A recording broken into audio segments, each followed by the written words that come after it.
world is changing faster than ever. What used to take decades is now taking years or even months. What you see right now is the illusion that people have had for many decades about the workplace being this secure place to work the rest of your life. For the first time in the history of our nation, our children will not do as well as us. We've seen our friends get laid off, we've been laid off, we've had our pay cut. People are overworked and underpaid. They seem to have less time and less freedom. They live under constant pressure. This is going to be forced. And so even if your employer loves you, they may have to cut you. There's something wrong that on Monday morning, the heart attack rate increases by 35%. Technology is accelerating, job security is declining.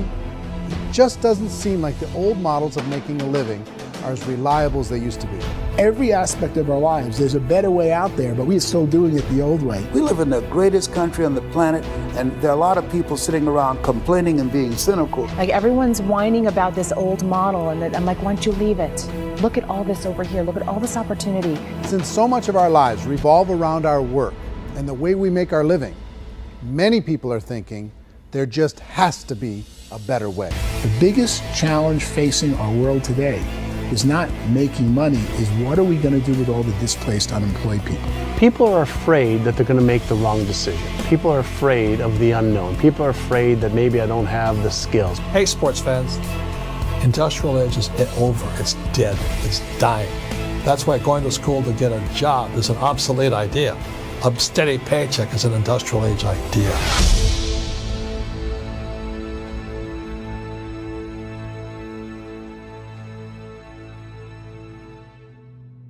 It's the search for answers that has brought us here together today. My name is JeevUrja, and for almost 30 years I've been an entrepreneur, struggling at times, but ultimately succeeding. As a best-selling author, speaker, and business owner, I've spent my entire career helping millions of people around the world to become entrepreneurs. And I believe strongly that there is, in fact, a better way when it comes to how we make a living. The career landscape has changed dramatically, and many are still working in a model that is completely out of date. What worked for previous generations isn't working as well for people today. In this film, we're going to explore 3 important questions. First, what's really going on in our working world today? Second, in this new economy, is it better to become an entrepreneur, or is it safer to work for someone else? And third, if a person decides to become an entrepreneur and start their own business, how can they do it without taking on massive risk? To help in this journey, I've brought together some of the greatest experts and thought leaders in the field of entrepreneurship to share the real facts with you. My intention is to give you new information that will allow you to make choices that are not limited by an old, outdated model. Let's start by understanding what's going on in our working world today. Let's look at unemployment. 30–40% of the people are honestly not working, but would be working. What our government does is if you haven't found a job in 6 months, we don't call you unemployed. We pretend you dropped out of the labor force. I've often said that unemployment, particularly structural unemployment, that's unemployment due to technological changes, is the first sign of economic growth. Think of it, 10 people live on an island. They go out every day and fish. One day, new technology shows up. A missionary brings them a net. Now, using the net, one pilots the boat, one throws the net. 2 fishermen can do all the work 10 used to. That's a 500% increase in productivity, 2 doing the work of 10, in one day. You don't have to learn a lot to learn how to throw a net instead of throw a fishing line. The island's got a big problem, 80% unemployment.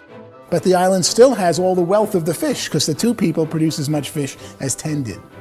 Now, of course, looking back in history, these changes used to take thousands of years. And during that time, we went into farming and transportation. Some of us became doctors and some teachers and lawyers, and we developed all these new professions and new manufacturing jobs. Today, these changes are occurring literally in one day when a new technological advance occurs, and we don't have the social structures to deal with it or to retrain the unemployed people. On a global basis, everything is being turned upside down because of the rapidly advancing technologies. They are eliminating many jobs, and we have been left with many people not prepared for the jobs that exist. A lot of demand in public companies was to squeeze out all the fat and to get just as much margin as we possibly could, and fat equals humans. So this idea of job security in information age is so obsolete, but it's still taught inside our school system, and that's where the problem starts. There's no financial education in the school system, and people are still trained to be employees who work for that paycheck. This is a chart on the middle class. What's happening in the middle class, those that went to school, their incomes have been coming down for years. And parents still say to their kids, go to school, get a job. Now what happens to all those middle class people who are dropping off the ends of the chart? Well, they become what's called working poor. And this is what happens to working poor. But they say poverty is ending. Well, poverty may be ending, but working poverty is going up. And this is food stamp usage. So food stamp usage in America is going through the roof right now, because people cannot earn what they call a living wage. Most people have experienced financial pressures that I think are probably greater than they have been in the past. If you're not working for yourself, then it's going to be a pretty hard road for a lot of people. Today, if you're going to control your future, the 40-40 plan is gone, where you can graduate from college and get a job and work for 40 hours a week for 40 years. That day is gone. So some of these charts actually tell you what's going on. And this is a really interesting one, you know. People are going back to school because if I go back to school, I'll get a nice job. But this is what's happening to, it's called Sallie Mae, which is the student loan guys. Student loan is going through the roof. It's now over $1 trillion, and student loan debt is worse than credit card debt. So when people stopped using credit card, the government got people into student loan debt. And the problem with student loan debt is you can never be forgiven. See, with credit card debt, you can declare bankruptcy and all's forgiven. But student loan debt, you can declare bankruptcy, you still owe it. It's the worst of all debt. But this is the next picture. Look at this chart here. This is what's happening to wages of college graduates. It's going down. So you go to college, you rack up all this debt, but you earn less money. Now, that's not that intelligent. Average person who's been working a lifetime in America today is ending their lifetime at 65 with about $41,000 in assets. They earned just enough to survive. I think in the United States we have something like 17 trillion in debt. That's just the federal government debt. We got another 2 in municipal and in other, let's call it almost 20 trillion government. We've got 40 trillion in private debt. That comes up to close to 60 trillion. When you then add something we never had before, what you were talking about, when we look at the unfunded portion of Social Security and primarily Medicare, Medicaid, that at the most conservative estimates from outside firms, Kleiner Perkins, 67 trillion and growing. That's more than all our other debt. There's less conservative estimates that say it's 84 trillion or higher. I added up conservatively $127 trillion in total debt. Debt is a financial drug. When you take it to excess, it's like taking a drug. Yeah, it makes you feel better, it enhances your performance, but at a huge cost, eventually it kills you. And so that's what happens. We keep doing more and more debt, and you get less and less results, just like a drug, until the debt gets so high that it crushes the whole system. That's where we're at, 8.2 times GDP. You know who I feel sorry for? I feel sorry for the person who dreads going to work, who is sick to their stomach on Monday morning, who hates their alarm clock, who gets a little glimmer of hope on a Wednesday because it's hump day and says, thank God it's Friday. And they live for those 2 days a week where they get to be themselves and they don't have to be around people they don't like, and they don't have to play the political game in the office, and they don't have to live this half life. The person that works 50 weeks a year just to be able to have the 2 weeks for vacation. And you know what happens to most of them nowadays? They don't have a vacation. They have a staycation. They have time off of work, but they don't get to go where they want to go because they're overextended. They've got all this debt. They got all this situation. They hate their alarm clock. They can't sleep until they're done. They have to spend most of their life in traffic. I feel sorry for that group of people because there's a better way. They just don't know it. I see this really interesting attempt at rugged individuality in a 6x8 rectangle. And I feel like you're all the same, except for the little push pins of the pictures. There's different pictures. Yours is named Jenny and his is named Sujara, but it's the same people. And this is how they are, and they're just like the zombies, and there's no joy in there, there's no fun. There's always like the wacky woman who decorates her cubicle, and that's the most she can do there. You got to give her credits, right? The wacky cubicle woman. The basis for their life is worry. I'm worried, you know, maybe I'll get fired. I'm worried maybe my company will go out of business. I'm worried I can't keep spinning the plates on paying the bills. I'm worried about how do I send my kids to college. I'm worried, what if the transmission of my car breaks? That's, you know, 2 or 3, I can't fix it. People live in a sea of worry, and it eats at them. Those signs that people held up during the Depression didn't say looking for gainful employment in a cubicle. It said looking for work. Work is what we're looking for. Job is just a unit of measurement. Work is what we're going after. It's time to look in the mirror and say, it's not the economy, it's my economy. It's my little world of where I am. I need to improve. I'm not going to wait for the economy to come back, because frankly, the economy is doing great in this country. So I'm here on Wall Street, the financial center of the universe, the financial capital of the world. This is where most people's money goes to at least be held for a time, right? With interest rates in banks being effectively zero, and many experts are predicting it's going to stay at zero for the next 10, 20, even 30 years, people feel like they don't have any choice but to put their future into equities, to put their future into the hands of other people on this stock market, and hope that the stock market goes up, hope that the stocks that their advisors pick or that they pick goes up.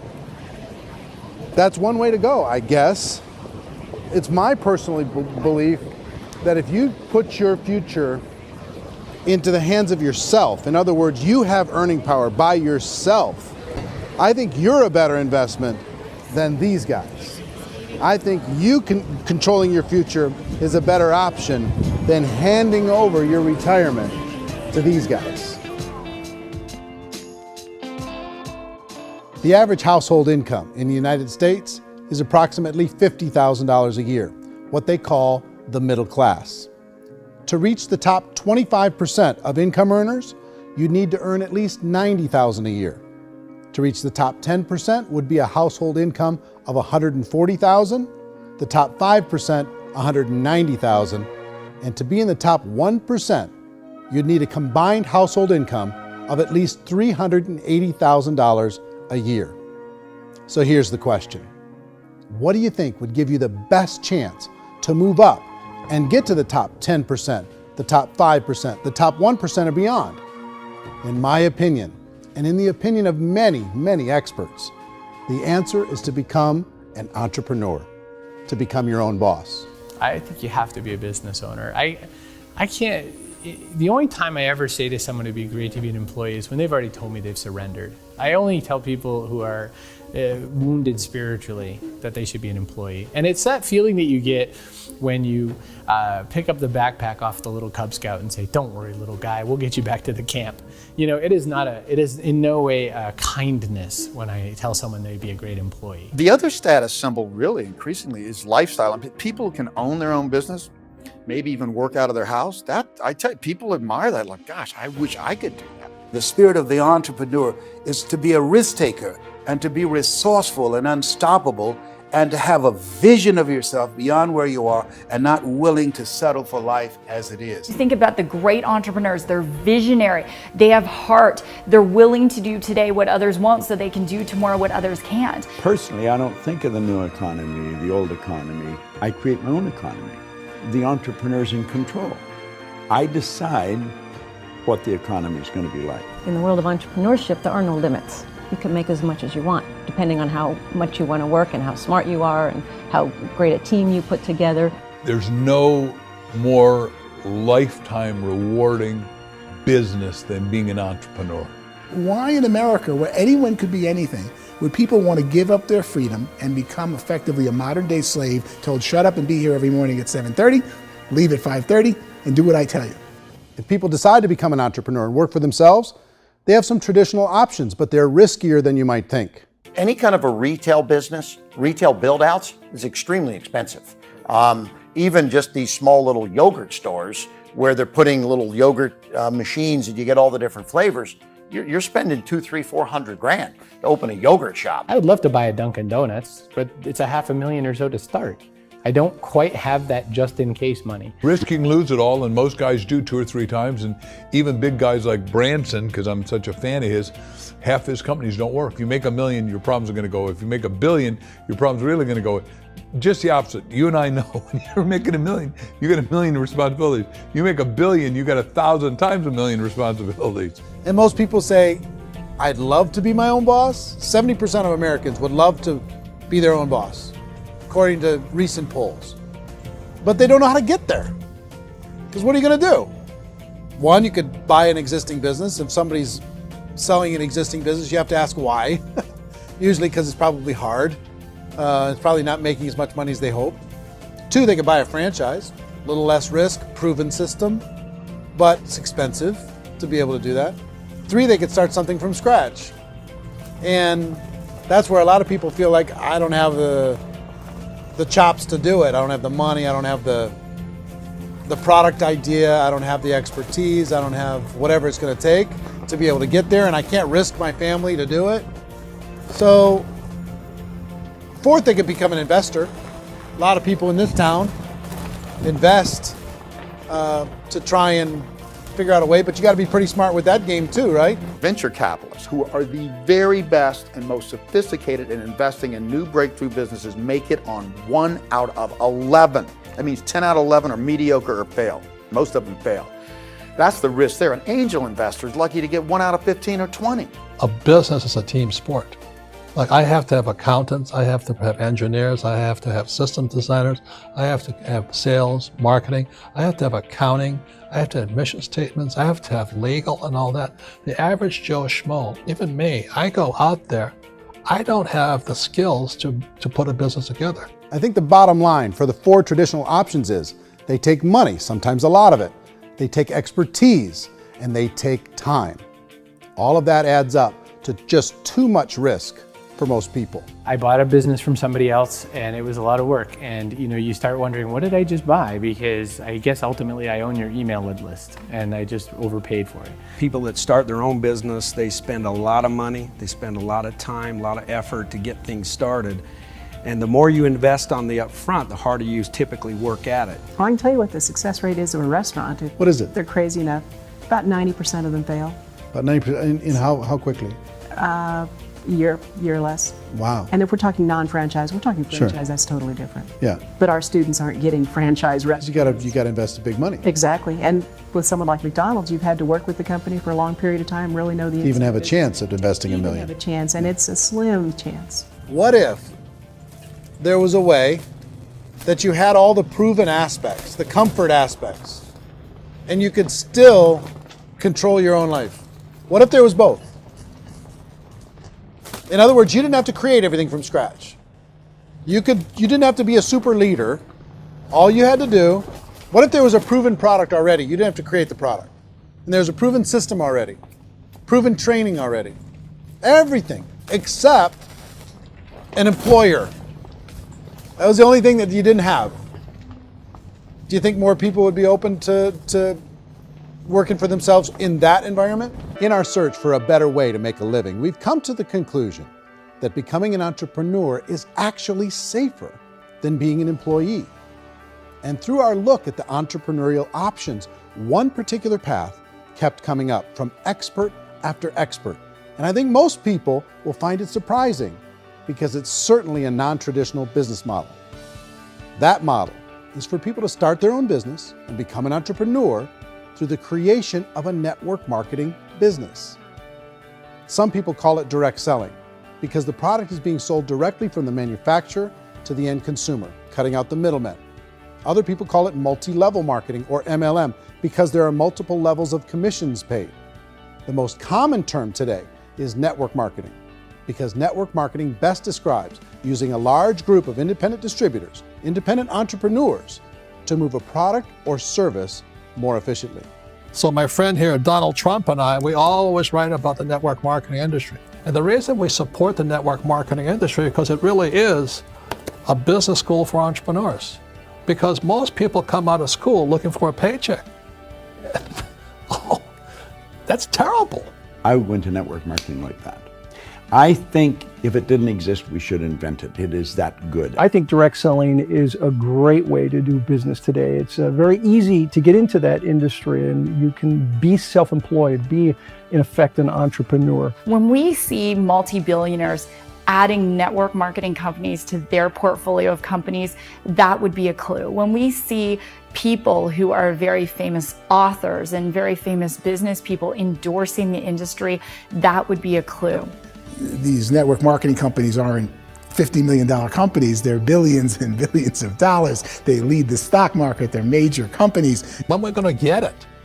You know, and you're going to school to work for a paycheck, but if you want to be rich, be an entrepreneur, and network marketing gives you the spirit to be an entrepreneur. A traditional company will spend up to 50% of their total revenue on marketing. Network marketing companies use a different approach.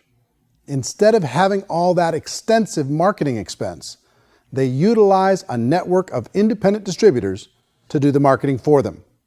Now, why do they do this?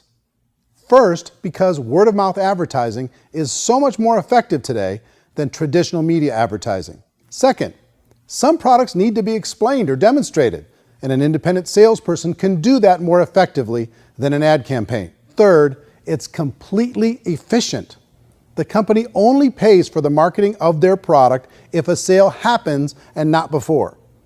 Imagine if Amazon allowed you to become an independent distributor and paid out 40% of its revenue to that distributor group. All you had to do as a distributor was recommend a product, and if a person bought it on Amazon, Amazon would take care of all the logistics, and you'd get paid for bringing the customer. Now imagine you got paid for every purchase that customer made for the rest of their lives. Well, Amazon doesn't offer this option, but network marketing companies do. 85% of all buying decisions in our society are made as a result of word of mouth or reputation. We're recommending things to each other all the time. You know, who's your dentist? Who's your doctor? Who's your lawyer? What detergent, are you using? What legal system are you using? What product are you using? We're talking to each other about the things that we love anyway. When you go into a big box retailer, you're lucky if the clerk looks you in the eye, much less gives you any detailed or accurate information about what you're purchasing. So of course, this personal information, this education coming from a friend, a neighbor, a relative, or even a stranger, but one who has experience with the product is extraordinarily valuable. As a matter of fact, network marketing can educate consumers probably better than any other form of marketing. It certainly can do better than advertising, because advertising usually has a certain hype to it, and you can only get limited information. So, network marketing trumps advertising. If you were a typical sales company and you wanted to sell $1 million a month worth of product, you might go find 100 superstar salespeople. The quota would be $10,000 a month. So network marketing as a distribution system just flips the numbers. So we use 10,000 happy, raving fans of a particular product, and we don't concern ourselves so much with how much product each one of them individually sells. If they sell just $100 or $200 a month, and there's 10,000 of them, you're selling $1 million to $2 million a month worth of product. And that's the best way I can explain how network marketing works. This is the marketing arm of the company. There's not money being wasted on bricks and mortar. There's not money being wasted on inventory that's sitting stagnant somewhere. There's not of employees standing around that don't have customers. These are people that are going to connect with customers. These companies allow people to become independent distributors for extremely low cost and with no minimum time or sales quota. Essentially, they own their own business and can provide as much or as little sales as they choose. In other words, the distributor gets all the benefits of traditional business ownership without the risk. The advantage of network marketing is the ease of entry, the low risk, and the low startup cost, because almost everything else has very high risk. You can get in for a minimal investment. You're buying into a system that's already been proven, products or services that have been proven to work. The keys to network marketing is providing an opportunity for the masses to get involved, providing an opportunity for the average person who doesn't have the resources to start their own business. All of this so far is fairly straightforward, but network marketing offers another benefit, and it's this benefit that makes it so interesting for entrepreneurs. Network marketing allows a distributor to build their own network of other distributors and then compensates them on the sales created by that entire group. Direct selling is, at its base, very simple. It's the sale of a product or service to an individual on a face-to-face, one-on-one basis, just the way we're talking right now. But there's an important element as well, and that's the offering in conjunction with that sale of product, the offering of an opportunity for someone to make something of themselves. No matter what your social status is, no matter what language that you speak, I mean, look how many unbelievable people are becoming successful that speak every kind of language out there. What an awesome gift to give the world. Instead of having to work your way up in a system and prove that you could be a sales manager, they just decided everybody can be a sales manager. Everybody gets to build a sales team from day one. And so what that brought into the system of growth as a direct selling company is the concept of compounding or geometric progression. Because now you can actually grow a sales force very quickly because everybody is enrolling people in their own sales force. People who are like, oh, this is weird, I'm building a sales team, or what do you think you do at a regular company? How do you think a regular company works? Network marketing is the only industry that doesn't say your past determines your future. It looks at your past and says, okay, now what can we train you to do so you can have a great future? Every other employer out there wants to exploit you for what you already know, not teach you something new. Network marketing has the potential to save the United States and the world because it's going to teach people not to be employees, but to be entrepreneurs.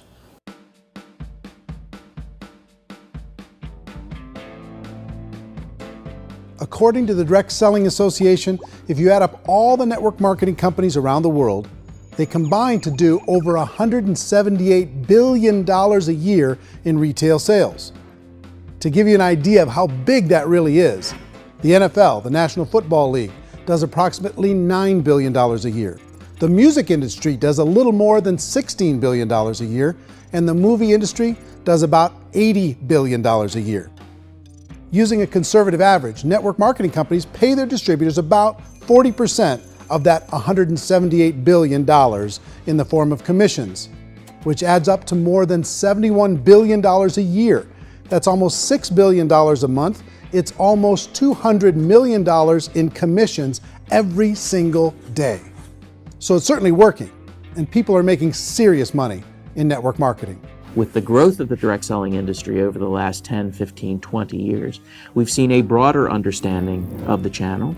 We have seen more and more people getting involved in the business, so our penetration in the marketplace has increased, and thus the understanding in the marketplace of who we are has increased. And we've seen non-direct selling companies look at the direct selling model and say, something's going on there.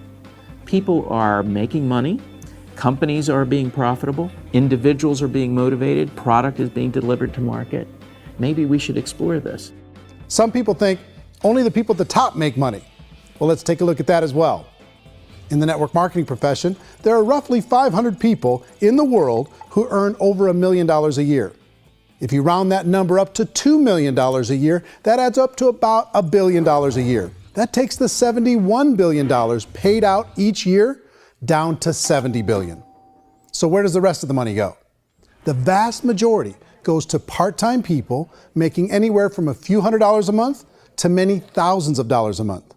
It goes to people who choose to make it a full-time career move and earning even more than that. Every day, people are using the money they earn through network marketing to pay off debt, have more fun, and improve the quality of their lives. Everyone I know in network marketing has been doing that since the 50s. They go to work when they want to go to work. They stop working when they want to take time with their children to have a leisurely breakfast and discuss issues and drive them to school. They go back to work when they get home, wherever they're working out of. The biggest thing that I've seen is people that have become much happier in their life. MLM has probably made more millionaires of more people in more countries, and I've spoken to them in 67 countries than any other single form of business, starting from nothing. If they have a choice between working a job for the next 10 years or working a network marketing business for the next 10 years, the result of working the network marketing business will be better. A lot of people within the industry go on and make this a career and do extremely well at it. Network marketing has been nothing but good for everyone I know that's been involved with it because they did it seriously and they played full out and they've been very successful. It's been a constant barrage of success stories and people showing off stuff that they got as a result of it. How many people are involved? Approximately 16 million Americans and 96 million people around the world are currently participating in network marketing. And in a recent poll, 82% of those people report a good, very good, or excellent experience with network marketing. So people are happy.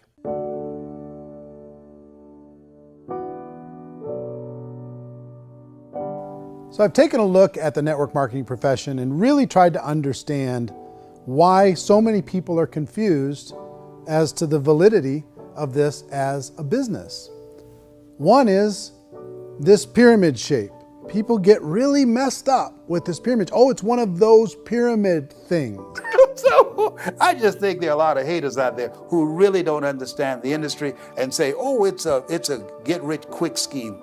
It's a pyramid. Well, corporate America is a pyramid scheme. You know what I mean? It goes like this. You have thousands of MBAs, let's say working for Ford or General Motors or Coca-Cola. If all these MBAs, they're all trying to get to here, that's a pyramid. Only one guy's going to make it. Every 10 years, one's going to make it. Whereas you look at network marketing, it's like this. So you're here, and your job is to develop other CEOs coming up behind you. So it's an inverse pyramid. In network marketing, it's a very simple concept. If you sell product, you get paid.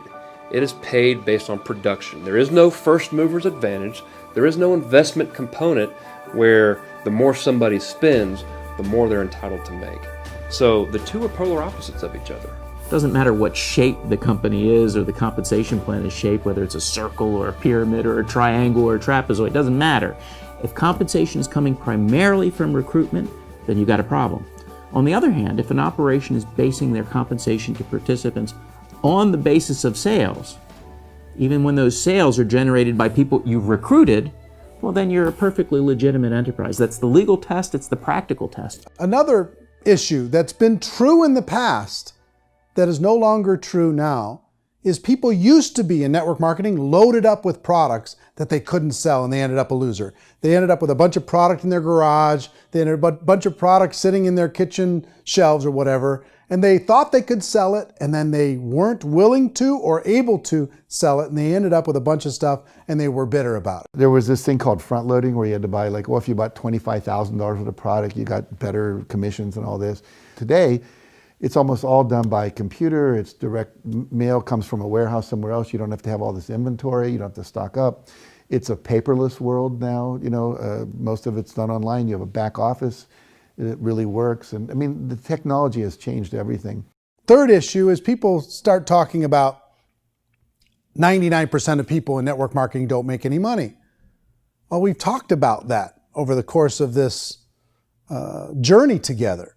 Almost $200 million a day is being paid out to network marketing distributors around the world. The naysayers, the people who say that it doesn't work, are usually the ones who just don't know how to make it work for themselves. And so they're giving you an opinion, and I tell people, don't confuse people's opinions with expertise, because opinions are free. And don't confuse sincerity with the truth, because people can be sincerely wrong. But here's the reality inside of network marketing. The vast majority of people that get involved in network marketing just become customers, and they get involved to be able to purchase product at a lower price. If you take Costco as an example, if a person goes into Costco and gets a membership to Costco so they can get a lower price on the product, we don't call that person a loser because they have a bunch of product that they walked out with a smile on their face. Yet when some people want to take a look at network marketing, they say, well, those people, they're just using the product and they aren't earning an income, so they must be a loser. They're not a loser, they're a happy customer. That's the vast majority of people that are involved in network marketing. Now, a smaller percentage of those people decide to go build a business. They earn $300 a month, $500 a month, $1,000, $2,000. That's the bulk of earnings in network marketing. And then there's the few that really decide to take it serious, really decide to build a large network, really work to make that network very, very productive, and those people make huge amounts of money and there's no cap. What I do as an outside economist, just somebody looking at this industry like any other industry I speak in, and say, look, what's the realities of this? 1% do incredibly well.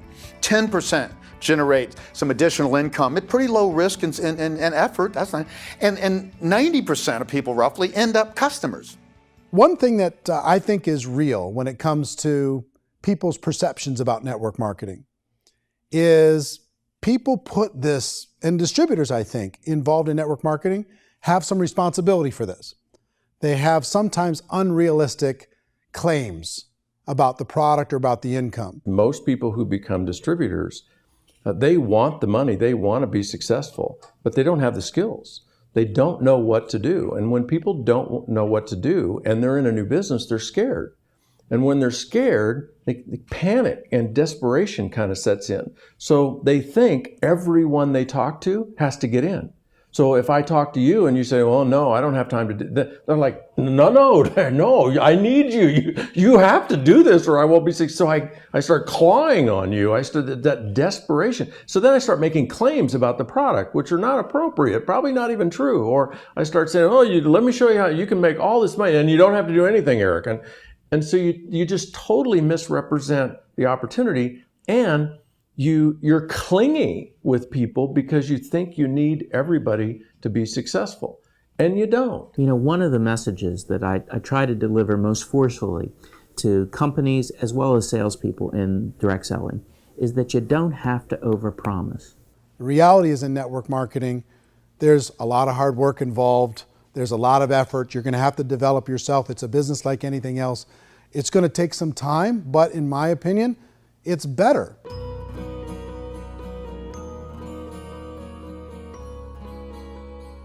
It's light years better for people starting today than it was even 5 years ago. I think it's more widely accepted now, and people understand it is a business. It is being an entrepreneur. It is being a business owner. Our belief system is based upon our evaluation of something. And frequently, if we reevaluate a situation, our belief about that situation will change. The industry has changed and it's grown up. It's totally transformed. You've got young people today that have grown up with social media, and they understand networks. They understand how people are connected through technology, and they understand how money flows through those networks. So when they see network marketing, they don't see it the way their parents saw it. And we've all learned, the larger industry that you represent, has all learned from those mistakes and flaws and errors that have happened early on. Early algorithms didn't work the right way. That's all fixed. It's like when they design a computer program, they design the program, then they run it, and then they go back through and they debug it.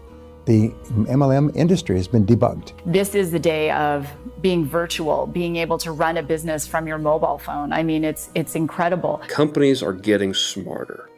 They're implementing more consumer protections. They're implementing more compliance training.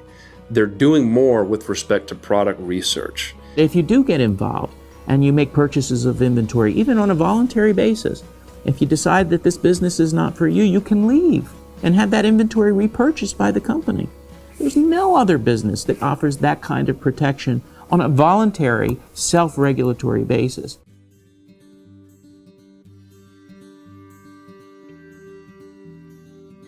If you decide to look further into a network marketing business in order to generate more cash flow for your family, I would recommend reviewing the following 4 elements. First is the product or service. And on the product or service, I would ask 5 important questions. 1, do you like it? Is it something you would feel comfortable sharing with others? 2, is there a recognized need in the marketplace? It's hard to create a need if one isn't naturally there. 3rd, does the product meet that need? Does it solve a legitimate problem for consumers? And 4th, is it priced to sell? Can it compete in the marketplace? And 5th, is it priced for profit? Is there enough margin for the company and the distributor to be able to generate income for the long term? If you can answer the questions on the product to your satisfaction, the next element to consider is the company itself. Is it well run? Do you believe in the founders or the management team? Do you feel they have what it takes to go all the way? See, it doesn't matter how good the product is if the management can't take care of the company. Good management can change with the times. They can handle adversity. They can make good decisions. Make sure you choose a company that can serve you for a long time. The third element to consider is the compensation plan. And with that, there are 3 important things to look at. First, a brand new person needs to be able to generate some money fairly quickly. It may be an obvious reason, but you can probably imagine the ripple effect of a distributor getting involved and having even a small victory fast. That can only help with the overall success of the organization. Second, a person should be able to develop a moderate part-time income in a reasonable period of time. As they develop their network and as their sales grow, they should be able to enjoy more benefits.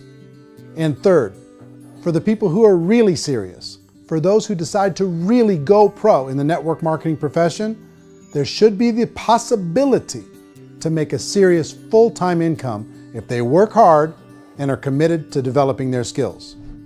If you're comfortable with the product, the company, and the compensation plan, the last thing you should look at is the support that will be made available to you. Does the company have a website? Does it have a solid online reporting tool? Do they have comprehensive training available? Do they host events to help you build your business? If you decide to do this, what kind of a support system can you plug into? Choosing a network marketing company is a personal decision. But evaluating the 4 elements of product, company, compensation plan, and support is a great place to start. Is the company promising that you're going to get rich quick or that you can make a lot of money without a lot of effort? That's a red flag. Is there a product that you really believe in that you think can be sold? Or are you being told by salespeople or the person who's trying to recruit you or by the company itself that don't worry about the product, all you have to do is recruit other people into the business? Red flag, warning sign. If you're hearing that, take a second or even a third look. Get to know the customers, the products, the business, have some success, and see where the opportunities might take you to move up in the organization. You want to find out how concerned are they about my education, my training, and my development? Is there a space for me to grow? Most important question. Learn everything that you can about the product. Make sure it's something that you believe in, and learn everything you can about the industry and work that system. You have to be very passionate about whatever that company is doing. I would get involved. You can always test drive anything, the product, the service, the community, and then lean into it a bit. If it feels good, then lean into it a lot. Behind me is the Lincoln Memorial. And this is a place where Martin Luther King Jr. had his famous "I Have a Dream" speech. And at that speech, he talked about his dream for equality for everyone around the world, and that's a noble dream. But I think more people need to remember what it was like when they were kids and the dream was still alive in them. Before it got beaten out of them by reality, by this paycheck, by these responsibilities, and by having to live for this job to pay the bills. I think people need to remember that, go back to that. Once they know that there's a better way, I think their future is going to be much brighter. They can live a better life.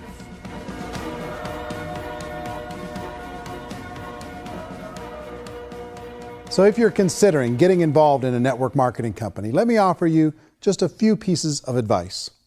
First, network marketing isn't perfect. It's emotional, it's challenging. Like any entrepreneurial venture, it can have its up days and its down days.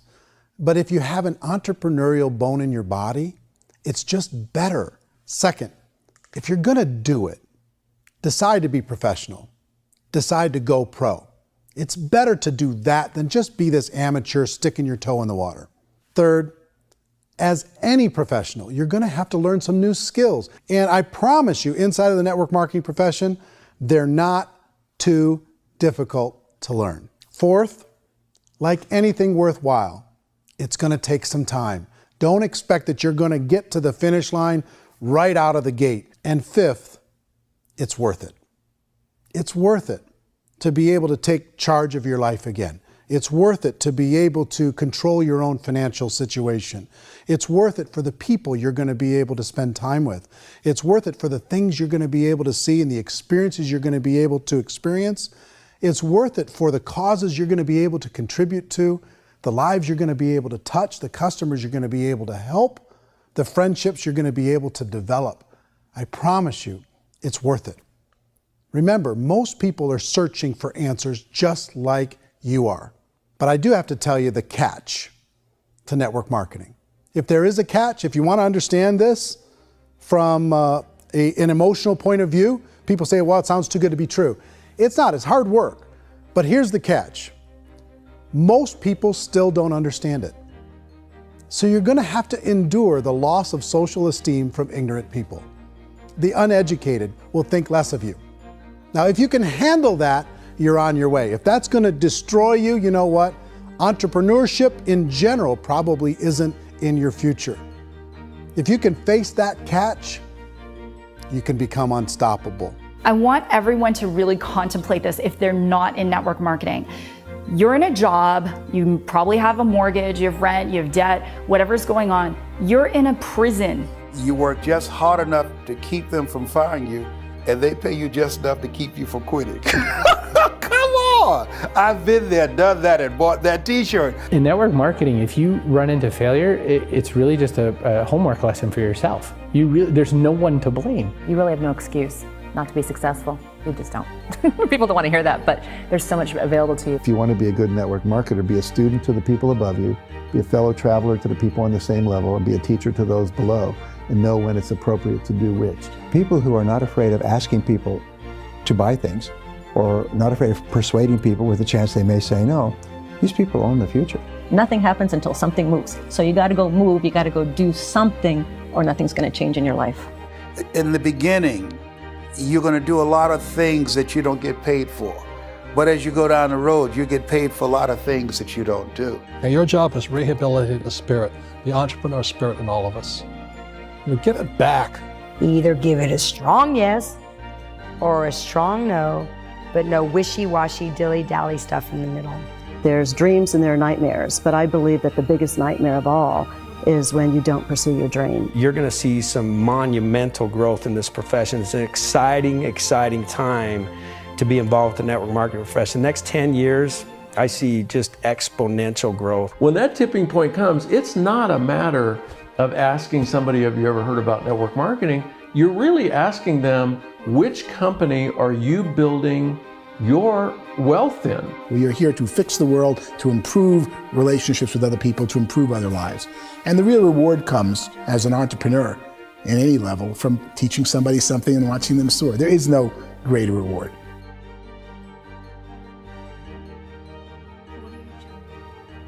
Life's too short to spend it living someone else's dream instead of your own. It's too short to spend it living at a fraction of your potential. Can being an entrepreneur be a challenge at times? Sure. But here's what you get in exchange. It can be yours. Something that you built, something that you created, something that you made happen. This balloon represents your dream. It represents entrepreneurship. My wish for all of you is that you would reach out and grab it. The choice is up to you.